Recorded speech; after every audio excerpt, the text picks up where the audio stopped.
매일 성경과 함께하는 아침을 여는 묵상. 오늘의 묵상 본문은 하박국 2장 12절에서 20절 말씀입니다. 피로 성읍을 건설하며 불의로 성을 건축하는 자에게 화 있을진저. 민족들이 불탈 것으로 수고하는 것과 나라들이 헛된 일로 피곤하게 되는 것이 만군의 여호와께로 말미암이 아니냐. 이는 물이 바다를 덮음같이 여호와의 영광을 인정하는 것이 세상에 가득함이니라. 이웃에게 술을 마시게 하되 자기의 분노를 더하여 그에게 취하게 하고 그 하체를 드러내려 하는 자에게 화 있을진저. 네게 영광이 아니요 수치가 가득한즉 너도 마시고 너의 할례 받지 아니한 것을 드러내라. 여호와의 오른손의 잔이 네게로 돌아올 것이라. 더러운 욕이 네 영광을 가리리라. 이는 내가 레바논에 강포를 행한 것과 짐승을 죽인 것 곧 사람의 피를 흘리며 땅과 성읍과 그 안에 모든 주민에게 강포를 행한 것이 네게로 돌아오리라. 새긴 우상은 그 새겨 만든 자에게 무엇이 유익하겠느냐. 부어 만든 우상은 거짓 스승이라. 만든 자가 이 말하지 못하는 우상을 의지하니 무엇이 유익하겠느냐. 나무에게 깨라 하며 말하지 못하는 돌에게 일어나라 하는 자에게 화 있을진저. 그것이 교훈을 베풀겠느냐. 보라, 이는 금과 은으로 입힌 것인즉 그 속에는 생기가 도무지 없느니라. 오직 여호와는 그 성전에 계시니 온 땅은 그 앞에서 잠잠할지니라 하시니라. 아멘. 오늘의 묵상 제목은 하나님 앞에서 복종하는 삶입니다. 기고만장한 불신의 마음을 버리고 하나님 앞에서 잠잠해야 합니다. 그렇다면 복종하는 삶은 어떤 삶입니까? 첫째는 12절에서 14절입니다. 욕망을 떨쳐버린 삶입니다. 하나님은 바벨론의 잔혹성을 알고 계셨습니다. 그래서 그들이 포악함으로 나라를 세우려고 하는 모든 시도들이 헛된 일이 될 것이라고 말씀하십니다. 바벨론을 향한 첫째 화는 피로 성읍을 건설하며 불의로 성을 건축하는 자에게 화 있을진저입니다. 그들은 주변의 식민지 국가들에게서 많은 노예들을 데려와 강제 노동을 시켜서 신도시를 건설했던 것으로 보입니다. 이에 대해 하나님은 결국 그들의 노력이 불에 타 없어지게 만들 것이고 그들의 수고를 헛되게 만들 것임을 분명하게 말씀하십니다.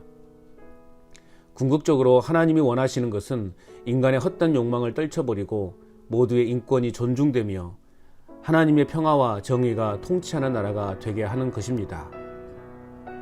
그로 인하여 우리가 사는 이 세상이 물이 바다를 덮음같이 여호와의 영광을 인정하는 것이 세상에 가득한 나라가 되도록 하는 것입니다.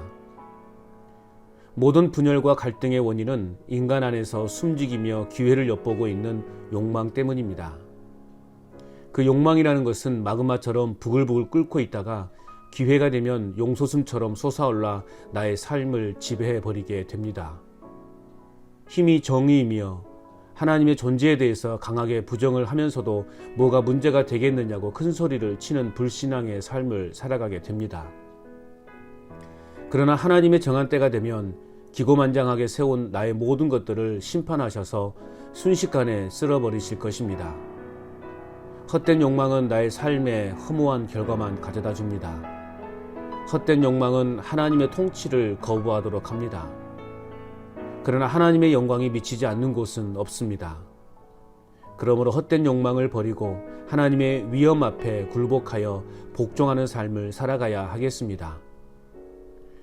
또한 복종하는 삶은 어떤 삶입니까? 두 번째는 15절에서 17절입니다.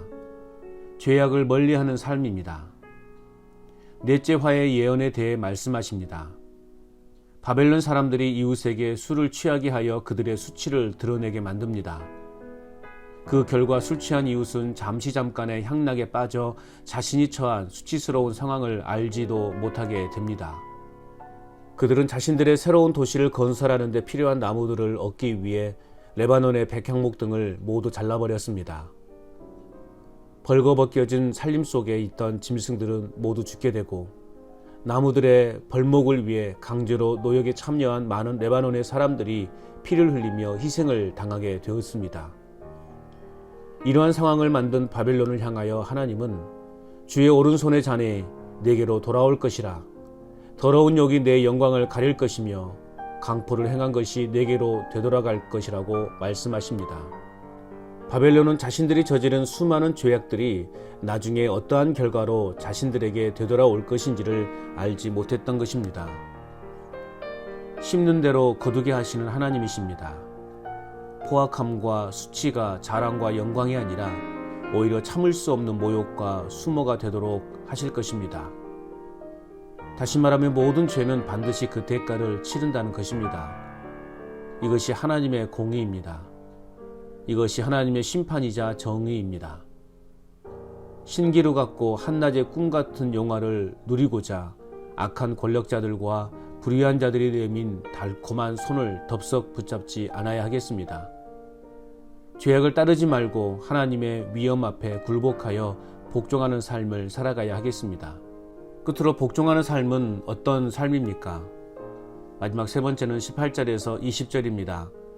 우상을 제거하는 삶입니다. 바벨론을 향한 마지막 다섯째 화는 그들이 행했던 우상 숭배에 대한 하나님의 심판 예언입니다. 하나님은 사람이 새겨 만든 우상이 무엇이 유익하겠느냐, 부어 만든 우상에게 무엇을 얻을 수 있겠느냐며 조롱하십니다. 결국 나무더러 깨어나라 하며 말 못하는 돌더러 일어나라 하는 자에게 화 있을 것이라고 말씀하십니다. 아무리 금이나 은으로 입혔다 할지라도 모든 우상에게는 생기, 즉 인격이 없습니다. 스스로 생각하고 느끼고 행할 수도 없습니다. 그러나 역사와 온 우주의 주인 되시는 하나님은 영원히 살아계시는 참 신이요 진정한 왕이십니다. 그러므로 왕 되신 하나님 앞에서 잠잠해야 합니다. 잠잠하다는 하나님의 뜻과 계획에 겸손히 복종하다는 뜻입니다.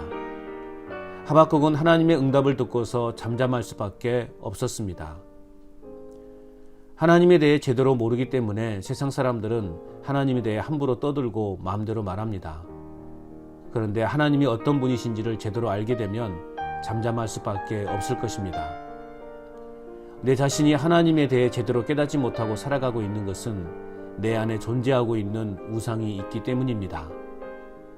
하나님보다 더한 관심을 가지고 있는 것이 무엇인지를 볼 수 있어야 하겠습니다. 컴퓨터 앞에 앉아있는 시간이 많습니다. 스마트폰을 손에 가지고 있는 시간도 많습니다. 때로는 말씀을 읽거나 묵상을 하다가도 그것들에게 마음과 시간을 빼앗겨버리는 일들이 종종 있습니다. 내 자신의 욕망을 채울 수단이 바로 우상의 본질입니다. 내 안에 있는 우상을 제거하고 하나님의 위엄 앞에 굴복하여 복종하는 삶을 살아가야 하겠습니다. 오늘도 헛되고 헛된 것들에 나의 마음을 빼앗기지 말고 오직 말씀에만 집중하는 삶을 살아갈 뿐만 아니라 내 안을 채우고 있는 우상들을 제거하여 죄악의 길로 빠지지 않는 삶을 살아갈 수 있기를. 행복의 시작 예수 그리스도 빛이 있으라.